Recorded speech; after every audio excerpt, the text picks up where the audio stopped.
Aí vem um outro grupo de tendências, porque a saúde emocional, a vida emocional das pessoas certamente vai ter muito impacto, e principalmente no Brasil. Imagina que no Brasil nós já somos o segundo país em casos de burnout, síndrome de burnout. A síndrome de burnout, para quem não conhece, é um esgotamento físico e emocional gerado pelo excesso de trabalho ao longo de bastante tempo, de algum tempo. Eu tive essa síndrome em 2014 e tenho certeza que você não gostaria de passar por isso, porque são sintomas semelhantes à ansiedade, depressão, e isso daí gera certamente um impacto negativo muito grande no teu negócio. E o Brasil é o maior país, é líder mundial em ansiedade. Então eu poderia aqui trazer várias estatísticas, né, que colocam o Brasil, né, num nível muito alto já de ansiedade, depressão, síndrome de burnout e outras doenças psicossomáticas, né, que com tudo isso que aconteceu, né, esses dados são dados antes da pandemia, que com tudo isso que aconteceu, e principalmente em empreendedores, acaba sendo muito mais intenso, muito mais forte.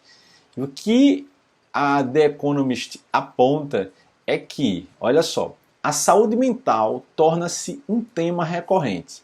Grandes plataformas ajudam as pessoas a enfrentar as situações de agressividade, solidão, angústia que viveram durante o isolamento. Há muito a repensar. As crises de liderança nas empresas serão mais comuns a cada dia. E a liderança, o que é que não é o empreendedor senão um líder? Né? Senão um líder. E nós somos líderes de 1, 2, 20, 30, 100, 200, 1000 pessoas, a depender do tamanho do teu empreendimento. E se você é um profissional liberal ou é um profissional CLT, certamente também você foi impactado por isso, né? Pelas coisas que eu acabei de falar aqui. E aí tem um ponto importantíssimo que eu quero reforçar aqui, que está relacionado à nossa crença, né? E eu falei anteriormente, nossa capacidade intelectual, a crença da maioria de que a nossa cognição, a nossa lógica, a nossa racionalidade, ela resolve os problemas. Mas existe, principalmente em meio a uma situação como essa, um fato que muitas vezes é desconsiderado. 90% das nossas decisões são inconscientes. 90% das nossas decisões não estão nesse processo que eu acabei de falar para vocês. Elas são normalmente elas são provocadas por emoções, né, ou lembranças do passado, emoções presentes que estão relacionadas com medo, que estão relacionadas com a raiva. E tem um prêmio Nobel de 2017 chamado Richard Thaler, que ele simplesmente concluiu que as nossas decisões e as decisões das maiores lideranças mundiais, elas são decisões emocionais que são reforçadas por dados lógicos e racionais. Veja que coisa muito louca. A decisão ela acontece primeiro no âmbito emocional. Então eu quero aquilo, eu não quero aquilo, eu quero fazer aquilo, eu não quero fazer aquilo. E eu vou procurar dados para aquilo ali. Então é muito bacana quando você pensa no seguinte. Eu estava esses dias com uns amigos e familiares e eu sou praticante, né, da atividade esportiva, né, como sendo uma forma de aumentar a energia e disposição para a minha vida e para empreender. Isso aí também fez com que eu mudasse meu estilo de alimentação. Então hoje eu tenho restrições a vários alimentos e várias bebidas para que eu possa realmente fazer com que o meu corpo ele possa ter o melhor resultado, né, daquilo que eu me disponho a fazer. E é muito interessante ouvir, né, as pessoas falando, né, pessoas inteligentes, muito inteligentes, defendendo a posição com relação a um determinado tipo de alimento, um determinado tipo de bebida, que está totalmente baseado naquilo que elas já acreditam, na sensação do prazer, né, do conforto, e vem com argumentos, né, que são válidos, mas baseado, obviamente, na emoção né, naquela desejo que está em se alimentar ou a beber daquele jeito que elas bebem. Então, isso daí fica muito claro que a nossa vida emocional ela vai ter um impacto muito maior.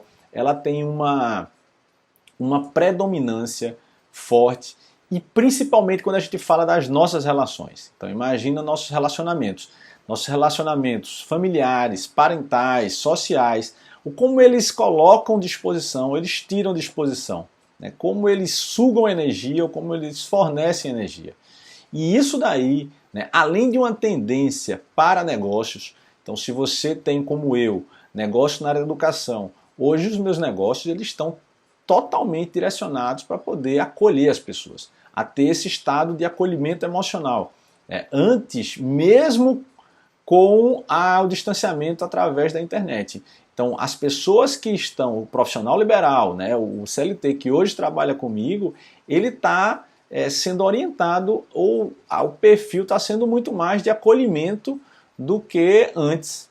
Porque as pessoas elas estão com efeitos de isolamento, efeitos, né, de tudo que aconteceu, que estão impactando. E quando eu falo as pessoas, consumidores, além de você como profissional liberal entender que existe agora um fenômeno, né, de desequilíbrio emocional que pode ser uma grande oportunidade para você como negócio. Então, essa aí é a quarta tendência, né, desses blocos, e aí eu dividindo um pouco sobre a parte intelectual e a parte emocional. E aí vem um pouco mais aqui, a gente entra aí numa outra parte, eu comentei aqui, né, dei o exemplo sobre a parte da alimentação, né, da atividade física, e é interessante ver que hoje o Brasil ele tem 40,3% da população se reconhece como sedentária, ou seja, um pouco menos da metade da população sabe ou reconhece, que é diferente, que não faz nenhum tipo de atividade física. O Brasil hoje é quinto colocado mundial em sedentarismo. É muito, né? São mais de 200 países que são reconhecidos e o Brasil é quinto colocado. E para deixar essa situação ainda mais crítica, né, 55,7% da população está acima do peso. Né? Nós somos um país de pessoas que estão numa tendência à obesidade. E há quem diga que nos próximos anos, né, nos próximos até 2030, 2035, né, em alguns estudos, que o Brasil pode estar entre os 3 primeiros colocados no ranking mundial de obesidade. Então isso é muito sério, mas tem uma tendência do The Economist que ajuda muito a entender as oportunidades, né, e o impacto que tem para o empreendedor, que diz o seguinte: tudo vai para o natural e saudável. Alimentos, experiências e forma de interação. 100% natural. Produzir a própria comida, meditar e se exercitar. Passa a fazer parte do dia a dia. Ser mais saudável é o novo luxo. Olha que bacana. Então, ser mais saudável se torna o novo luxo. Isso faz sentido, né? Minha esposa, por exemplo, ela está num movimento de fazer a própria horta em casa, né? Nós já temos aqui uma tendência a uma alimentação mais natural, né? Com mais qualidade. Né? As informações que tem em vários documentários falando dos malefícios de alguns tipos de alimentação, né? Tanto com relação a açúcar, proteína animal, enfim. Né? Não quero aqui fazer apologia a nenhum deles, mas eu quero dizer que existe essa tendência, né, natural, que antes era tendência, agora acaba virando um pouco mais de realidade da alimentação saudável, do cuidado com o corpo. E aí, isso tanto como tendência, pessoal, tanto como possibilidade de oportunidade de negócio, quanto também para a sua vida empreendedora. Imagina que a vida do empreendedor, ela é uma vida com alta intensidade. Se você já é um profissional liberal que trabalha muito, ou se você é um CLT que já está, né, bem puxado, tenha certeza que o empreendedor iniciante que está aqui vendo esse vídeo, ele sabe que muitas vezes ele trabalha durante vários dias e mais dias do que ele trabalharia em situações anteriores. Mas o grande ponto é como eu posso atingir, né, e ter disposição para esse nível de trabalho, esse nível de entrega, se eu estou com pouca energia. Né? E quando eu falo de energia, energia física, disposição, ânimo, vontade. essa disposição ela tem muito a ver com alguns elementos físicos, né? Há quem diga que boa parte da energia, né, a maior parte da energia está relacionada a 3 elementos. Tá? Então muitos médicos falam de um sono reparador, então dormir bem, né, ter um ritual de dormir, ter um ritual de descanso, né, evitar, né, estímulos visuais antes de dormir, evitar alimentos que também provoquem, né, uma dificuldade de dormir. Dormir uma quantidade de sono que seja reparador. Então algumas pessoas dormem 8 até 9 horas, eu durmo um pouco menos normalmente, 6 horas, 6 horas e meia. Então cada pessoa dentro do seu metabolismo, mas tendo um sono reparador, né? Aquele sono que quando você se acorda, você se sente bem, né? E você não fica cansado ao longo do dia, nem com sono logo depois que acorda.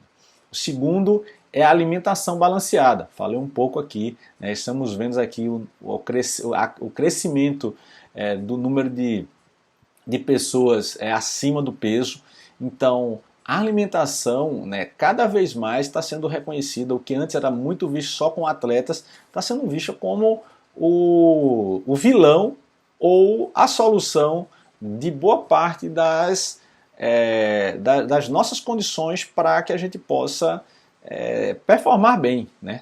Performar bem na vida.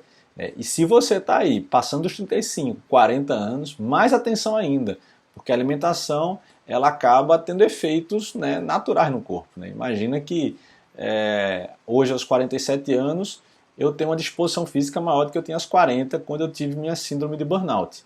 Então isso daí aconteceu por quê? Porque eu consegui enxergar que esses elementos estavam, quando mal trabalhados, estavam me conduzindo para uma falta de disposição, o que era muito natural em mim desde o início da minha jornada. E o terceiro é a alimentação, é a atividade física. E aí para o empreendedor eu costumo colocar uma palavrinha que é intensa. Atividade física intensa. Essa atividade física ela vai contribuir para que você produza hormônios, neurotransmissores que muitas vezes, né, exatamente nesse período dos 35, 40, 45, principalmente 50 anos, eles começam a ter uma redução muito grande. Então se você, por exemplo, tem uma queda de testosterona, é possível que você fique desanimado, cansado, isso independente de ser homem ou mulher. Se você tem uma queda de dopamina ou endorfina, você pode começar a reforçar um estado depressivo. E a atividade física intensa, ela também contribui para que você possa enxergar, né, a relação que você tem, né, dos teus objetivos, tuas metas, né? Porque, por exemplo, fazer 10 saltos em tanto tempo, ele gera um sentimento de realização, de atingimento de meta, como muitas vezes acontece com você quando atinge isso no negócio, mas eu vou deixar isso para falar um pouco mais adiante.